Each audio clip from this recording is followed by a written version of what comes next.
جس موضوع کے حوالے سے چند گزارشات آپ کے یہاں گوش گزار کرنی ہے، اس کا عنوان ہے قرآن پاک کی عزت اور تعظیم ہر مسلمان پر فرض ہے۔ اللہ کلمہ حق کہنے کی توفیق عطا فرمائے۔ آج کے اس جمعہ کا جو موضوع ہے وہ انتہائی ضروری اور بہت ہی اہم ہے آپ لوگوں کے لیے۔ بہت ساری معلوماتی اور رہنمائی چیزیں آپ کو ملیں گی، تو توجہ سے سماعت فرمائیں۔ اللہ تعالیٰ ہم سب کو عمل کی توفیق عطا فرمائے۔ جس موضوع میں آپ حضرات قرآن و حدیث کی روشنی میں سنیں گے کہ قرآن پاک کی تعظیم اور عزت ہم میں سے ہر ایک پر کس طرح ضروری اور لازم ہے، اور کیسے کرنی چاہیے، اور کیسے ہم سے کوئی غلطی ہو جائے تو پھر ہمیں کیا کرنا چاہیے تعظیم کے حوالے سے، اور ہم قرآن پاک کی تعظیم اور عزت فزیکلی کس حد تک کر رہے ہیں اور کہاں لکیونہ اور غفلت پائی جاتی ہے، تاکہ آپ اس کو درست کرنے کی کوشش کریں۔ جہاں تعلق ہوتا ہے وہاں پر کچھ حقوق اور فرائض ہوتے ہیں۔ ایک والدین کا اولاد کے ساتھ ایک تعلق ہے، اسی وجہ سے والدین کے اولاد پر حقوق ہوتے ہیں، کیونکہ ایک والدین کا تعلق ہے۔ میاں بیوی کے دو افراد کے ہاں ایک تعلق ہوتا ہے زوجیت کا، نکاح کا، اسی وجہ سے میاں کے ذمے بیوی کے حقوق ہوتے ہیں اور بیوی کے ذمے میاں کے حقوق ہوتے ہیں، شوہر کے حقوق ہوتے ہیں۔ جہاں پر تعلق ہوتا ہے، اگر آپ کے پڑوس میں کوئی شخص رہتا ہے تو اس کا آپ کے ساتھ ایک پڑوسی کا تعلق ہے، تو پڑوسی کے تعلق ہونے کی وجہ سے آپ پر اس کے کچھ حقوق ہیں اور اس پر آپ کے کچھ حقوق ہیں۔ تو جہاں جہاں تعلق ہوگا وہاں وہاں حقوق ہوں گے۔ جتنا زیادہ تعلق ہوگا، پختہ ہوگا، گہرا ہوگا، اتنے زیادہ حقوق لازم اور ضروری ہوتے جائیں گے۔ اور ایک مسلمان کے لیے کائنات میں جتنے بھی تعلقات ہیں ان سب سے بڑھ کر اس کا تعلق گہرا، مضبوط اور پختہ اس کے رب کے ساتھ ہوتا ہے۔ سارے رشتوں اور تعلق سے بڑھ کر رشتہ اور تعلق اللہ کے ساتھ ایک مسلمان کا ہوتا ہے۔ تو ہمیں دیکھنا چاہیے کہ اللہ سے ہمارا تعلق ہے تو کیا اللہ کے ہمارے اوپر کوئی حقوق بھی ہیں؟ پڑوسیوں کے کسی نہ کسی حد تک تو حقوق پورے کیے جا رہے ہوتے ہیں، میاں بیوی کے حقوق کسی حد تک ادا کیے جا رہے ہوتے ہیں، اولاد اور والدین کے حقوق کی ادائیگی ہو رہی ہے۔ کیا خالق اور مالک ہونے کی حیثیت سے اس کے ہمارے اوپر جو حقوق ہیں وہ کس حد تک ادا کیے جا رہے ہیں؟ تو اللہ تعالیٰ کے انسانوں کے اوپر جو حقوق ہیں ان میں سے ایک حق یہ بھی ہے کہ اللہ سے نسبت والی چیزوں کی تعظیم کی جائے، ادب کیا جائے، ریسپیکٹ کی جائے، عزت کی جائے۔ یہ اس کا حق ہے ہمارے اوپر کہ ہم اس کی تعلق اور نسبت والی چیزوں کا احترام کریں۔ اور اللہ کی نسبت اور تعلق والی چیزوں میں سب سے زیادہ اعلیٰ تعلق اور نسبت والی چیز اس کا کلام ہے جو قرآن پاک کی صورت میں ہے۔ اور سب سے زیادہ قرآن پاک کی ریسپیکٹ اور عزت اور تعظیم یہ ایسے ہی ہے جیسے تم اللہ کی تعظیم کر رہے ہو، جیسے تم اللہ کی عزت کر رہے ہو۔ اور قرآن کی بے عزتی ایسے ہی ہے جیسے تم اللہ کی بے عزتی کر رہے ہو۔ قرآن کی بے حرمتی ایسے ہی جیسے تم اللہ کی بے حرمتی کر رہے ہو۔ تو آج کے خطبے میں ہم نے صرف یہی دیکھنا ہے، کہیں غفلت میں، کہیں نادانستہ طور پر یا دانستہ طور پر ایک مسلمان ہونے کے ناطے میرے اوپر جو اللہ کا یہ حق ہے کہ میں اس کی کتاب لا ریب قرآن کی عزت کروں، احترام کروں، اس کی توہین اور بے حرمتی سے خود کو بچاؤں، اس حق کو کس حد تک میں پورا کر رہا ہوں اور کس حد تک میرے اندر غفلت ہے، میں اس کو دور کرنے کی کوشش کروں۔ یہی کچھ آج کے خطبے میں ہم دیکھیں گے۔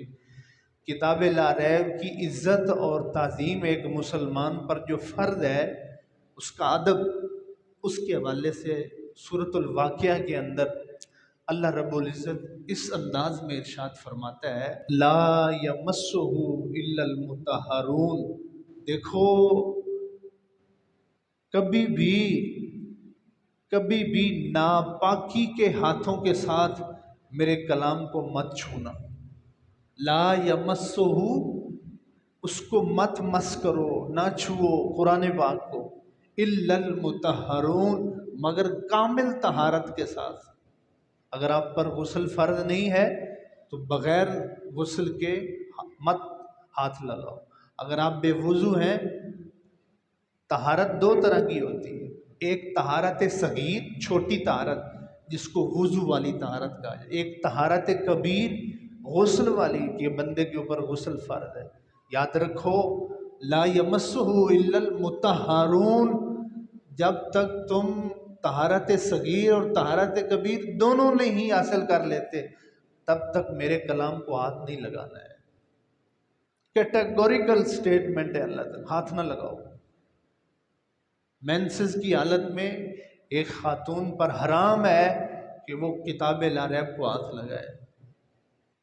برتھ ڈے میں جو بلیڈنگ ہو رہی ہوتی ہے، اس پیریڈ کے دوران، ناپاکی کے ایام میں حرام ہے خاتون پر قرآن پاک کو ہاتھ لگانا۔ بے وضو کی حالت میں ایک مسلمان پر حرام ہے کہ وہ قرآن پاک کو ہاتھ لگائے۔ لا یمسہ الا المطہرون، طہارت کے بغیر قرآن کو ہاتھ مت لگاؤ۔ کیوں؟ تنزیل من رب العالمین، اس لیے کہ یہ کسی مخلوق کا کلام نہیں ہے، یہ رب العالمین کا نازل کردہ کلام ہے۔ اس کی عزت احترام اللہ کی عزت اور احترام ہے، اس کی توہین اور بےزتی اللہ کی بےزتی اور توہین۔ افبہذا الحدیث انتم مدہنون، دیکھو قرآن کی باتیں اور قرآن کے کلمات کے اندر تم بہت غفلت کرتے ہو۔ اللہ کہہ رہا ہے تم بہت غفلت کرتے ہو، واقعی ہم غفلت کرتے ہیں۔ افبہذا الحدیث انتم مدہنون، تم بڑی سستی کر جاتے ہو تعظیم کرنے میں، عزت کرنے میں۔ ہم دیکھیں گے آگے چل کر کہاں کہاں ہم سستیاں اور غفلت کرتے ہیں۔ تو یہ جو ہم نے آیات پڑھی ہیں، اس میں قرآن کی عزت فزیکلی اور اس کا ادب اللہ نے بتایا ہے کہ بغیر وضو کے ہاتھ نہیں لگانا۔ کسی مجبوری کے تحت کسی مقام پر اگر آپ کو قرآن پاک بغیر وضو کے ہاتھ لگانا پڑ گیا ہے تو آپ اس کو ڈائریکٹ ہاتھ نہیں لگا سکتے، اس کو کسی، اگر وہ باکس کے اندر، ڈبے کے اندر بند ہے تو آپ وہ ڈبہ پکڑ سکتے ہیں، وہ باکس پکڑ سکتے ہیں بغیر وضو کے بھی، اور یا کسی کپڑے میں، غلاف میں وہ ملفوف ہے، کورڈ ہے، لپٹا ہوا ہے، تو پھر بھی آپ اس غلاف کو پکڑ سکتے ہیں، شرعاً جائز ہے۔ ادب پھر بھی ہے کہ وضو کر کے جاؤ، لیکن اگر کوئی کور نہیں ہے، کوئی باکس نہیں ہے، کوئی ڈبہ نہیں ہے، ڈائریکٹ تم کتاب لا ریب کو پکڑنا چاہتے ہو، پھر حرام ہے کہ آپ اس کو بغیر وضو کے ہاتھ لگائیں، اس کو نہیں چھونا ہے۔ یہ تو قرآن پاک کی بات ہے۔ اب رہا مسئلہ کہ کوئی تفسیر کی کتاب ہے، کوئی حدیث کی کتاب ہے، کوئی ایسی دینی کتاب ہے، کیا اس کو بھی بغیر وضو کے ہاتھ لگانا ناجائز ہے؟ نہیں، اس کو بغیر وضو کے ہاتھ لگانا جائز ہے۔ ادب یہی ہے کہ حدیث کی کتاب یا کوئی ایسی دینی کتاب جس کے اندر قرآن اور حدیث کی انٹرپریٹیشن اور ایکسپلینیشن اور وضاحت لکھی، ادب پھر بھی یہی کہتا ہے کہ ان دینی کتابوں کو بھی آپ جو ہے وہ وضو کر کے ہاتھ لگائیں، لیکن اگر بغیر وضو کے بھی آپ ہاتھ لگاتے ہیں تو وہ گناہ نہیں ہے جو قرآن پاک کو بغیر وضو ہاتھ لگانے کا ہے۔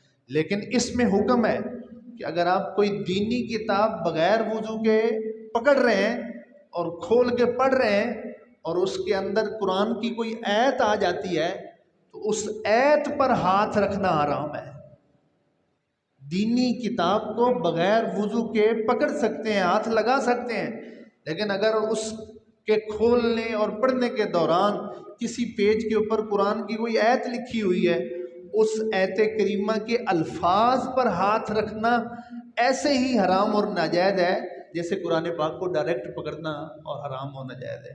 اب آپ اندازہ لگائیے کہ ہم کتنی کوتاہیاں کر رہے ہیں۔ وہ جو اللہ نے فرمایا تھا کہ تم بڑی سستی کر جاتے ہو، تم بڑی غفلت کر، اسکولوں کے اندر جا کے دیکھ لو، جتنے بھی ایجوکیشنل انسٹیٹیوٹ ہیں ان میں ترجمے قرآن کی کتابیں پڑھائی جاتی ہیں، تفسیر کی کتابیں پڑھائی جاتی ہیں بچوں کو چھوٹے لیول سے لے کر اوپر تک، لیکن نہ پڑھانے والا وضو کر کے ہاتھ لگاتا ہے اور نہ پڑھنے والے وہ پکڑ۔ اسلامیات کی بکس بھی ہوتی ہیں، اور جو اسلامیات کی بکس اسکولوں میں ہوتی ہیں ان کے اندر قرآن کی آیتیں لکھی ہوتی ہیں، ان آیتوں پر ہاتھ لگایا جا رہا ہوتا ہے، پڑھنے والا بھی پڑھانے والا شعور ہی نہیں ہوتا ہے، غافل ہوتے ہیں، اور یہ مسلمان کر رہا ہوتا ہے، معذرت کے ساتھ کوئی کافر نہیں کر رہا ہوتا ہے۔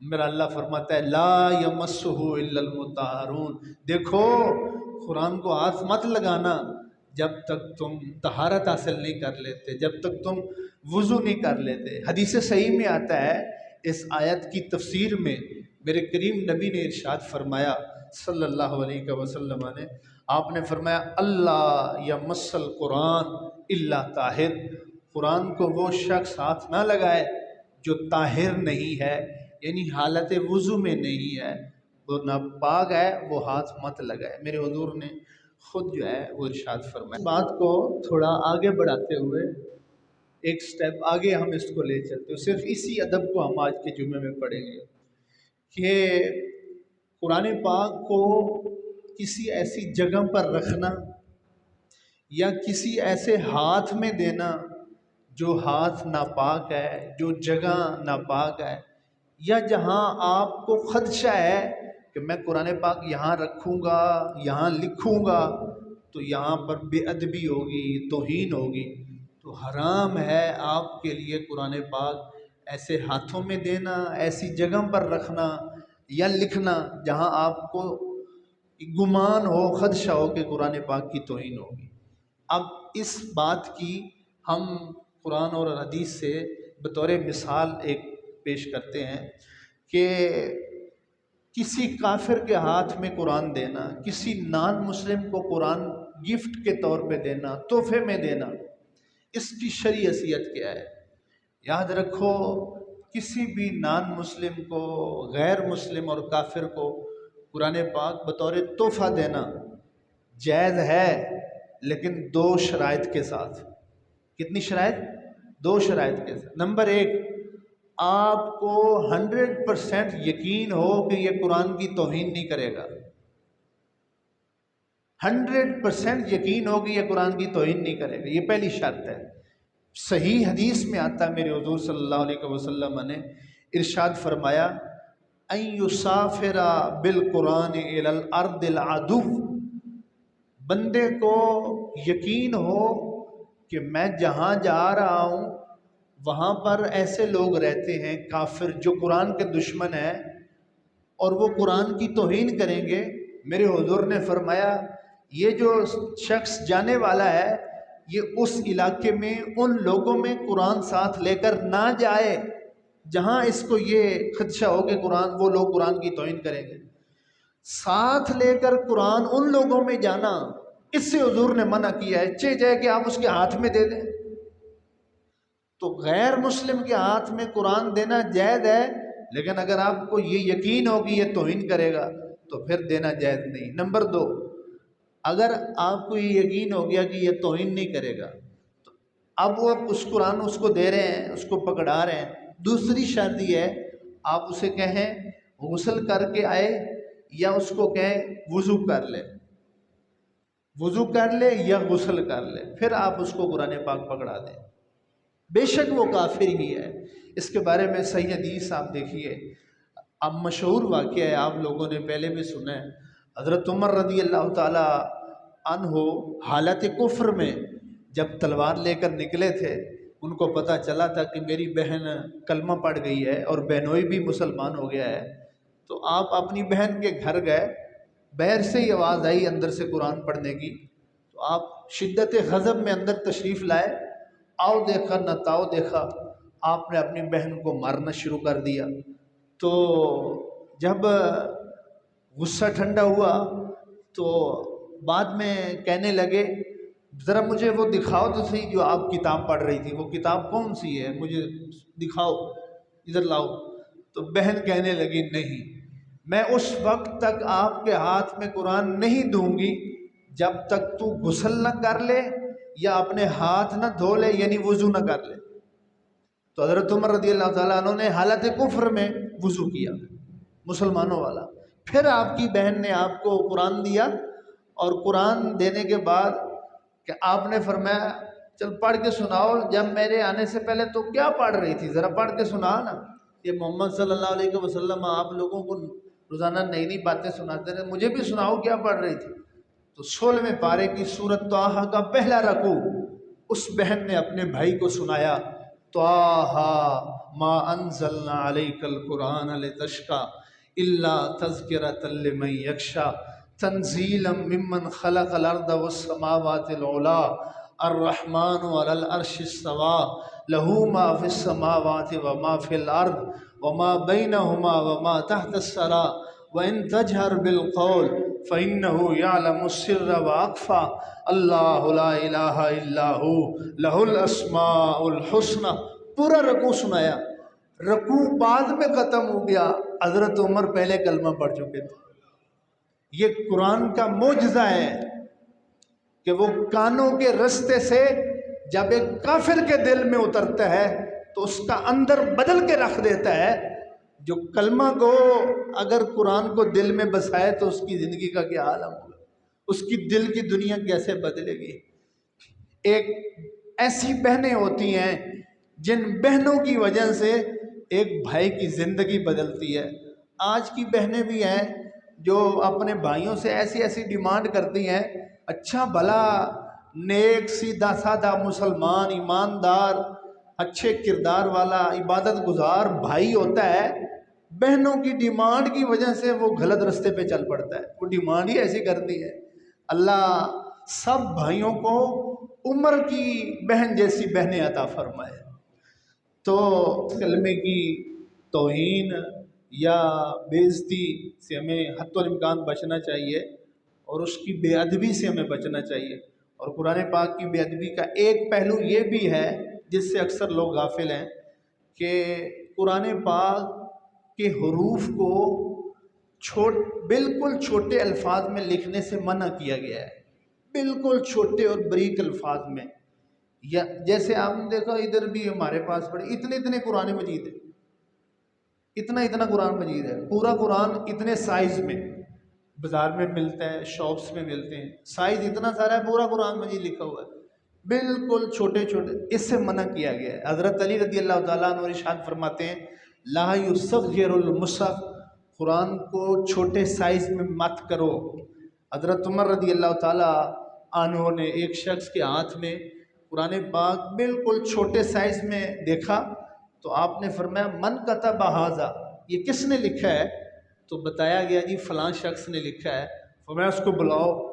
بطور حاکم آپ نے اس کو بلا کے سزا دی اور کوڑے لگائے، اور آپ نے فرمایا عظم القرآن، قرآن عظیم رب کا کلام ہے، اس کے الفاظ اور سائز بھی عظیم رکھا کرو، بڑا رکھا کرو، بالکل چھوٹے۔ بعض دفعہ آپ نے دیکھا ہوگا سورۃ یاسین، سورۃ رحمان، سورۃ ملک، وہ ایک شیر کی شکل میں لکھا ہوا ہے، گھوڑے کی شکل میں لکھا ہوا ہے، گاڑیوں کے اوپر، گھروں کے اندر پینٹنگ میں فلاں جانور کی، جانور پلیت ہے، ناپاک ہے، شیر ہے، کوئی بھی تو پلیت اور ناپاک اور حرام جانور کی شکل میں قرآن لکھنا، یہ بھی قرآن کی توہین ہے، یہ بھی قرآن کی بے عزتی ہے۔ اور پھر چھوٹے ہی چھوٹے الفاظ، بریک الفاظ، آسانی کے ساتھ ان کو پڑھا نہیں جاتا ہے، یہ بھی قرآن پاک کی ایک انداز میں بے ادبی ہے۔ اس سے بھی بطور مسلمان ہمیں بچنے کی ضرورت ہے۔ آگے اس سے بڑھتے ہوئے قرآن پاک کا ایک اور ادب دیکھیے کہ میں مسلمانوں سے بات کر رہا ہوں، آپ ماشاءاللہ سارے مسلمان ہیں، اللہ آپ سب کو ایمان اسلام پر اور کلمے پر آپ کا خاتمہ فرمائے۔ اور یاد رکھیں جو میں باتیں قرآن کی عزت کے حوالے سے کر رہا ہوں، اگر کسی کے ہاتھوں سے زندگی میں قرآن کی کوئی غفلت کے ساتھ بے عزتی ہو گئی ہے، ان ساری صورتوں میں توبہ بھی کرے اور نیکسٹ ٹائم عزت اور ادب کرنے کا اللہ سے وعدہ کرے۔ اس کی برکت سے میں یقین کے ساتھ کہتا ہوں، اللہ کے ساتھ جو میرا ایمان ہے، اللہ آپ کا خاتمہ ایمان پر فرمائے گا۔ اور اگر کوئی ہاتھ قرآن اور اللہ کے نام کی بے عزتی میں ملوث ہے، بے شک وہ عالم ہے، حافظ ہے، قاری ہے، حاجی ہے، نمازی ہے، پھر وہ بھول جائے کہ مر کر جب اللہ کے پاس پہنچے گا تو وہ حالت ایمان میں ہوگا، وہ حالت اسلام میں ہوگا۔ بہت بڑا یہ وبال ہے، بے عزتی کے سمے بچنا چاہیے۔ اسی طرح ایک اور بھی قرآن کے حوالے سے ادب ہمیں اس کا ملحوظ رکھنا چاہیے کہ قرآن مجید کے اوپر کوئی بھی کتاب نہیں رکھنی چاہیے، کوئی بھی بک قرآن کے اوپر نہیں رکھنی چاہیے۔ گھر میں، الماری میں، کسی جگہ پر کتابیں پڑھی ہوئی ہیں، ایون کہ قرآن پاک کے اوپر کوئی دینی کتاب رکھنا بھی جائز نہیں، اس کے ادب کے خلاف ہے۔ جس طرح اللہ کائنات میں سب سے اعلیٰ ہے، اس کا کلام بھی ساری کتابوں سے اعلیٰ ہے۔ علماء نے یہاں تک فرمایا ہے کہ اگر آپ کے پاس تفسیر کی کتاب پڑھی ہے، ترجمے والا قرآن ہے، سادہ بغیر ترجمے والا قرآن ہے، حدیث کی کتاب ہے، آپ ان کو ترتیب سے رکھنا چاہتے ہیں تو علماء نے ترتیب اس انداز میں بتائی، سب سے اوپر وہ قرآن ہونا چاہیے جو بغیر ترجمے والا ہے، صرف اللہ کے کلمات اس میں، اس سے نیچے ترجمے والا، پھر اس سے نیچے تفسیر، پھر اس کے نیچے حدیث۔ یہاں تک سادہ قرآن کے اوپر ترجمے والا قرآن بھی رکھنا بے ادبی ہے۔ سادہ قرآن پاک ہے نا، سادہ جس میں ترجمہ نہیں، اس کے اوپر ترجمے والا قرآن رکھنا یہ بھی بے ادبی ہے۔ کیوں؟ جو سادہ قرآن ہے اس میں صرف میرے رب کی باتیں ہیں، اور جو ترجمے والا قرآن ہے اس میں رب کی باتیں بھی ہیں اور ساتھ مخلوق کی باتیں بھی لکھی ہوئی ہیں، تو پھر آپ اس کو اوپر نہیں رکھ سکتے۔ اس کا بھی لحاظ کرنا ضروری ہے ہمارے لیے۔ اس سارے موضوع کے خلاصہ کے طور پر یہ گزارش کرنا چاہتا ہوں کہ بطور مسلمان ہم اپنی زندگیوں، رہن سہن، طرز معاشرت میں دیکھیں کہ کہیں ہمارے ہاتھوں سے دانستہ یا نادانستہ طور پر قرآن پاک مقدس کلمات کی بے عزتی تو نہیں ہوتی، بے ادبی تو نہیں ہوتی۔ آپ اس سے بچنے کا اہتمام کریں۔ اخبار والا آپ کے گھر میں آتا ہے، نیوز پیپر کے پیج کے اوپر آیتیں لکھی ہوتی ہیں اور اس کے اوپر اللہ تعالیٰ کے نام لکھے ہوتے ہیں، آپ اس کو تاکید کریں کہ خبردار ہمارے گھر میں آپ جب اخبار لے آتے ہیں تو اس کو ایسے مروڑ تروڑ کے ردی کی طرح مت پھینکا کریں وہاں پر جہاں ہمارے پاؤں پڑتے ہیں۔ آپ نے اگر اخبار دینا ہے ہمارے گھر میں تو یہاں پر رکھ کے جائیں، یہاں رکھ کے جائیں، یہاں رکھ کے جائیں، ایک جگہ مخصوص بنائیں، کیونکہ آپ کا ایک اللہ کے ساتھ تعلق ہے، آپ کا ایک دین کے ساتھ اور ایمان کا ایک تعلق ہے، آپ اس کو تاکید کریں۔ پھر جب آپ پڑھتے ہیں تو پڑھنے کے بعد اس کو ردی نہ بنائیں۔ گھر کے اندر کوئی ایسا کاغذ ملتا ہے جس کے اوپر کوئی آیت لکھی ہے، بازار سے کوئی ایسا کاغذ ملتا ہے جس کے اوپر اللہ رسول کا نام لکھو، اس کو اٹھائیں۔ آپ گھر کے اندر کوئی ایسا باکس رکھ لیں، کوئی ایسی چیز رکھ لیں جس کے اندر وہ ڈالتے رہیں ڈالتے رہیں ڈالتے رہیں، پھر اس کو آپ مسجد میں پہنچا سکتے ہیں۔ ہماری مسجد میں، مختلف مساجد میں باکس لگے ہوتے ہیں، وہاں پر مقدس اوراق کو اکٹھا کیا جاتا ہے، جو پھر قرآن محل کے اندر ان کو پہنچایا جاتا ہے۔ یہ انداز آپ اپنائیں، کہیں بھی ملے آپ قرآن مقدس جو اوراق ہوتے ہیں اور پیجز ہوتے ہیں ان کے ساتھ کیا کرنا چاہیے؟ اگر پرانے ہو جائیں، بوسیدہ ہو جائیں، کیا کرنا چاہیے شرعی طور پر؟ فرمایا اس کی 2-3 صورتیں۔ نمبر 1، اولاً آپ جو عوام الناس ہیں ان کے لیے تو یہ ہے کہ آپ کسی طرح کوشش کر کے اکٹھا کر کے گھر میں وہ آپ مسجد میں پہنچا دیں، جو مسجد میں باکس وغیرہ لگے ہوں، مسجد والے جانیں، پھر وہ اگلا پروسیس۔ لیکن اگر آپ انفرادی طور پر آپ خود کوئی اس کا اہتمام کرنا چاہتے ہیں، اتنے زیادہ ہیں، تو اس کے لیے شرعی یہ رہنمائی ہے کہ آپ ان مقدس اوراق کو لے کے آپ دفنا دیں، قبر بنا کے دفنا دیں کسی ایسی جگہ پر، جیسے قبرستان وغیرہ ہے، کہ جس جگہ کے اوپر سے لوگ گزرتے نہیں ہیں، جو سڑک اور روڈ نہیں، لوگوں کے گزرنے کا راستہ نہیں ہے، اس جگہ پر آپ اس کو دفنا دیں، یا پھر اس کو کسی پاک پانی کے اندر، یہ دھرم پورے والی نہر کے اندر نہیں ہے جس کے اندر گٹروں کا پانی ہوتا ہے، کسی پاک پانی والی دریا یا سمندر برد کر دیا جائے، اور اس بات کا یقین ہو کہ یہ پانی کی تہہ میں چلا گیا ہے، کہیں پھر پانی کے اوپر تیر کر کنارے کے ساتھ لگ جائے اور اس کی بے ادبی کی جائے۔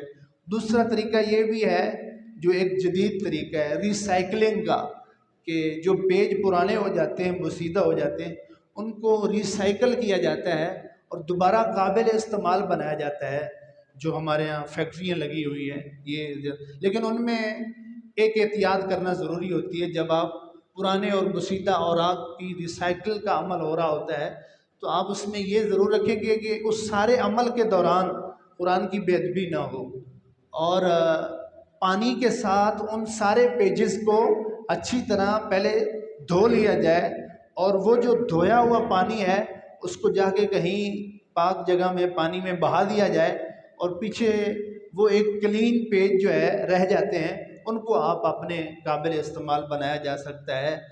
آپ آج سے یہ تہیہ کر لیں، چلتے پھرتے اٹھتے بیٹھتے کہیں نظر پڑے کسی بھی ایسے کاغذ پر جس پر آپ کو ہو کہ قرآن کی آیت لکھی ہے، اللہ تعالیٰ کا کوئی مقدس کلمہ لکھا ہوا ہے، آپ پر فرض ہے آپ اس کی ریسپیکٹ کرتے ہیں، والدین کی ریسپیکٹ کرتے ہیں، دوستوں کی ریسپیکٹ کرتے ہیں، آپ رشتوں کی، تعلقات کی ریسپیکٹ کرتے ہیں کہ نہیں؟ یہ ساری عزتیں، سارے رشتے، سارے تعلق اس تعلق پر قربان جو میرا اور آپ کا تعلق اللہ کے ساتھ ہے، اس تعلق کا تقاضا ہے کہ آپ یہ کریں۔ ویسے ایک بہت بڑا فائدہ اس کام کا پتہ کیا ہوتا ہے؟ نفس مرتا ہے۔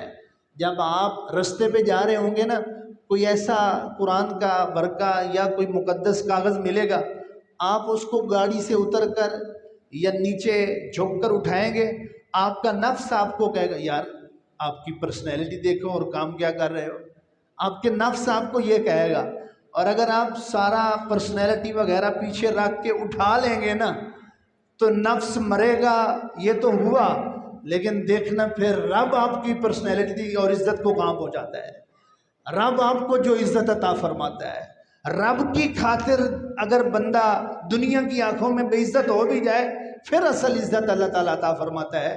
میرے امام حسین کا سر کربلا کی زمین پر گھوڑوں کے پاؤں کے نیچے آیا تھا، رب نے حسین کا نام جنت کے دروازے پر لکھ دیا تھا۔ ہر مسلم کے دل میں امام حسین کا نام اور محبت لکھی ہوئی ہے۔ اصل عزت یہ ہے، آپ یہ کوشش کریں اور اس کا اہتمام کریں۔ اس حوالے سے میں آپ سے ایک حدیث پاک جو ہے وہ عرض کرنا چاہتا ہوں۔ مقدس کلمات اور اوراق کو جو اٹھایا جاتا ہے، اس کا ایک فائدہ یہ کہ اللہ آپ کو دنیا میں عزت عطا کرے گا۔ اور حدیث کی روح سے میں آپ کو ایک حدیث سناتا ہوں۔ حضرت علی رضی اللہ تعالیٰ عنہ ارشاد فرماتے ہیں، حضور صلی اللہ علیہ وسلم نے ارشاد فرمایا، ما من کتاب یلقی بمدیۃ من الارض، کوئی بھی کتاب اللہ قرآن پاک کا کوئی پیج اور اس کا ٹکڑا زمین پر پڑا ہوا تھا، فیہ اسم من اسماء اللہ تعالی، اس کاغذ کے ٹکڑے میں اللہ کا نام لکھا ہوا تھا، بعث اللہ الیہ، اللہ اس کاغذ کے ٹکڑے کی طرف جو کسی گندگی کی جگہ پر پڑا ہوا، اللہ تعالیٰ اپنے فرشتوں میں سے 70 فرشتے بھیجتا ہے۔ وہ فرشتے آ کے کیا کرتے ہیں؟